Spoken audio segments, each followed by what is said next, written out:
All right, gentlemen, jumping back into it. So we got my team. So the people who travel with me on this mission, I'll start with those closest and move out. Nas. So Nas is she's like one of Chaos's best living friends. Here in reality with him. Possibly his best friend. And she is like an advanced human who I know has spent time being trained by some kind of like legendary demon. And she also used to be in a relationship, with a demon. She has, come out later in her life as a lesbian. So that's how she identifies now. And she's dating Chaos's other best friend, Amarsa. And we work very well together, have a very solid chemistry, and have done some pretty dope missions together. I'm going to lose that parking spot. Son of a bitch. Sorry. So that's Nas. Amarsa's not here. Just Nas is. Okay, so moving on from Nas's abilities. Nas is like she's basically like a kind of like a hand-to-hand fighting specialist, I would say.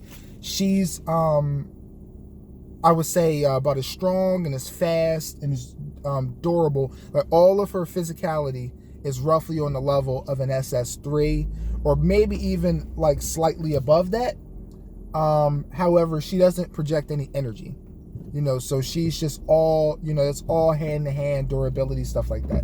So that is Nas. Then after that, we have Invincible. So Invincible is, he is, I can't believe I actually got this parking spot. So Invincible is actually, he's like one of our tactical specialists.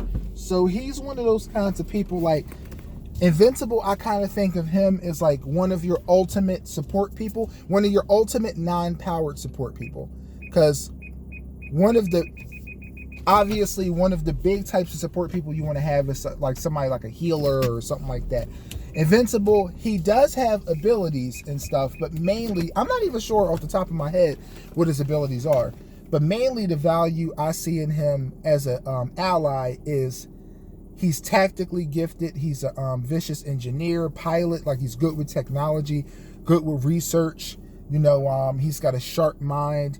He catches the little things. Like, Invincible's the kind of guy, like, if something's going down in a room and you need to just kind of convey stuff with looks and nods, Invincible's on top of that kind of stuff.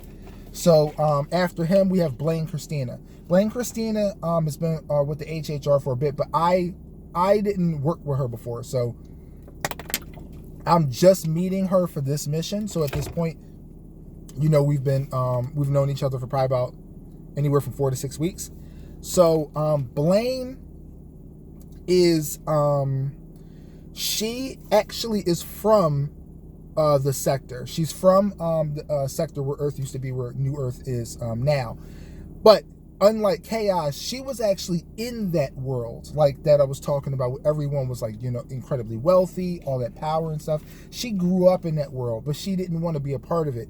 And she basically left. Like, she just didn't see herself really connected with that stuff. Felt like she wanted to be more of a hero, and she wanted to experience life, away from servants and decadence and stuff like that. So that's Blaine.